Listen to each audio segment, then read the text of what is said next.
इमरान खान ने जानबूझकर तोशाखाना के तहफ़ के हवाले से गलत तफसीलात जमा करवाईं।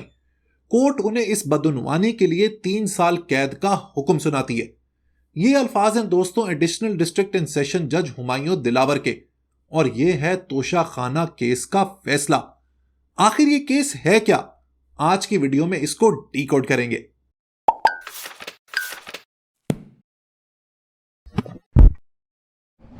देखिए दोस्तों, जब भी किसी मुल्क के officials, dignitaries, ministers, prime minister या प्रेसिडेंट किसी और मुल्क जाते हैं तो जो होस्ट मुल्क है वो इन ऑफिशियल्स को कुछ तहफ़ देता है। ये एक डिप्लोमेटिक नॉर्म है, एक डिप्लोमेटिक ट्रेडिशन है। ये गिफ्ट्स बहुत ही यूनिक और महंगे होते हैं। इन तोहफों को जब ये इंडिविजुअल्स वापस आते हैं तो अपने मुल्क में एक तोशाखाना में जमा करवाते हैं।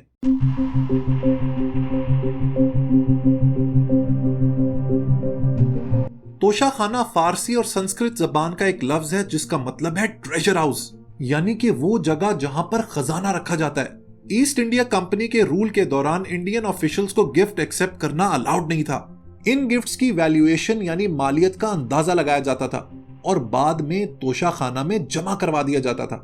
पाकिस्तान में तोशाखाना डिपार्टमेंट एस्टैब्लिश हुआ 1974 में अंडर कैबिनेट डिवीजन। इस डिपार्टमेंट के रूल के मुताबिक हर ऑफिशियल को जिसको भी कोई ना कोई गिफ्ट मिलता है उसके ऊपर लाजिम है कि वो इस तोशाखाना में आके उस गिफ्ट को सबमिट करे, जमा करवाए। अब इस तोशाखाना से गिफ्ट्स निकालने की या रिटेन करने की भी कुछ कंडीशंस हैं, कुछ लॉज हैं, कुछ रूल्स हैं।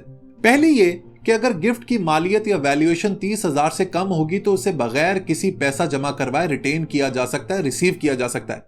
अब ये बात तो सिंपल है और आसानी से समझ आती है, लेकिन अगर गिफ्ट की वैल्यूएशन 30,000 रुपए से ज्यादा है तो फिर क्या करना है? देखिए दोस्तों, 2018 से पहले कानून ये था कि जो तोहफा है अगर उसकी वैल्यू 30,000 रुपए से ज्यादा है तो आप उस अमाउंट का 20% दे के गिफ्ट को रिटेन कर सकते हैं। मसलन अगर गिफ्ट की वैल्यू 1 लाख रुपए है तो आप तोशाखाना में 20,000 रुपए जमा करवाएं और उस गिफ्ट को अपने पास रख लें। 2018 में इमरान खान की हुकूमत आई तो उन्होंने इस पे बैक को 20% से बढ़ाकर 50% कर दिया। यानी कि अगर गिफ्ट लाख रुपए का है तो आपको उसको रिसीव करने के लिए, रिटेन करने के लिए 50,000 रुपए देने पड़ेंगे। अब जनाब खान साहब ने इन गिफ्ट्स में से कुछ गिफ्ट्स को रिटेन किया, जिसमें शामिल है करोड़ों रुपए की ग्राफ वॉच जो उनको गिफ्ट की थी सऊदी क्राउन प्रिंस मोहम्मद बिन सलमान ने। इसके अलावा लाखों रुपए की रोलेक्स वॉचेस, कफलिंग्स, पेन और एक रिंग। बाय द वे, पिछले 50 सालों में सैकड़ों ऐसे ऑफिशियल्स हैं, गवर्नमेंट डिग्नेटरीज हैं, प्राइम मिनिस्टर्स हैं, मिनिस्टर्स हैं, मिलिट्री ऑफिशियल्स हैं जिन्होंने इस तोशाखाना से गिफ्ट्स को रिटेन किया है। इसकी लिस्ट गवर्नमेंट ऑलरेडी इशू कर चुकी है। गलती खान साहब से यह हुई कि उन्होंने गिफ्ट्स तो रिटेन कर लिए, उसके पैसे भी दे दिए, लेकिन इन गिफ्ट्स को डिक्लेयर नहीं किया। अब जब डिक्लेयर नहीं किया तो इन गिफ्ट्स को बेच के जो रेवेन्यू आया खान साहब के पास वो भी इलीगल हो गया और वो रेवेन्यू भी डिक्लेयर नहीं किया गया। इसके बारे में जज साहब ने कुछ ये कहा, इमरान खान ने साल 2020-21 के लिए ईसीपी को जमा कराए गए फॉर्म बी में गलत डिक्लेरेशन फराहम की। उन्होंने कौमी खजाने से बदउनवानी के जरिए फायदे उठाए। उन्होंने तोशाखाना से हासिल करदा तहफ़ की मालूमात फराहम करते हुए धोखा दिया। उनकी बेईमानी बगैर किसी शक व शुबे के साबित हो गई है। सो जनाब, ये है तोशाखाना केस और इसका फैसला। अब इसके हवाले से दो बड़े ही एक्सट्रीम स्कूल ऑफ थॉट्स हैं। जो खान साहब के फॉलोअर्स हैं या जो पीटीआई के लवर्स हैं वो तो ये कहेंगे कि यार ये एक बेकार फैसला है, ये खान साहब के खिलाफ चीटिंग की गई है, उनके खिलाफ साजिश की गई है। जबकि दूसरी तरफ जो एंटी पीटीआई लोग हैं वो कह रहे हैं कि ये खान साहब की तरफ से भरपूर चीटिंग है and he got what he asked for. लेकिन दोस्तों, मैं आपको एक अनबायस्ड ओपिनियन देता हूं। इसमें ना मैं किसी पार्टी की साइड लूंगा और ना किसी इंडिविजुअल की। इस बात को समझने के लिए आपको एक थॉट एक्सपेरिमेंट करना पड़ेगा। समझे, आप में से कोई एक शख्स मुझे ये जो मेरे सामने पड़ा हुआ मोबाइल फोन है ये गिफ्ट करता है।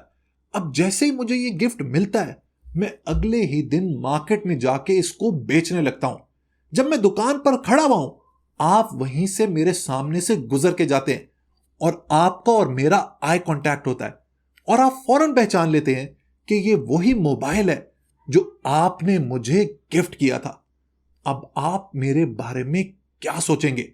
इस जवाब में तोशाखाना केस का भी जवाब मौजूद है।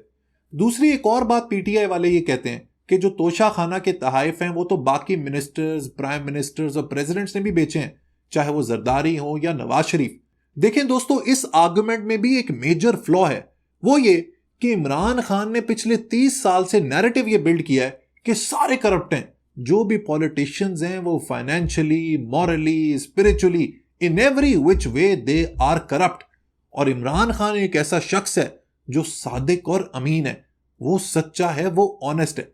अब जब एक ऑनेस्ट शख्स है तो वो कभी भी ऐसी हरकत नहीं कर सकता कि वो दूसरों के दिए हुए गिफ्ट्स को बेच दे। आप खान साहब को चाहे जितना फेवर कर लें, but this was not something which was desirable. सोचे मोहम्मद बिन सलमान क्या सोचता होगा, वो ये देख के हंसता होगा कि यार ये पाकिस्तानी किस तरह की कौम है, इनके जब लीडर्स ऐसे हैं जो तहाइफ बेच देते हैं तो इनकी कौम कैसी होगी। This case has made a laughing stock of the entire nation.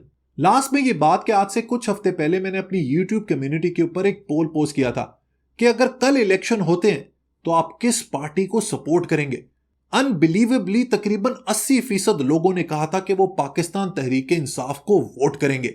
लोगों के सेंटिमेंट्स देखें तो अगर आज इलेक्शन होते हैं तो वाकई में इमरान खान और पीटीआई जीतेंगे, लेकिन ऐसा कभी नहीं होगा। आई थिंक खान साहब को अब अगले 3 साल अपनी पर्सनैलिटी को, अपनी गलतियों को इवेल्युएट करना चाहिए।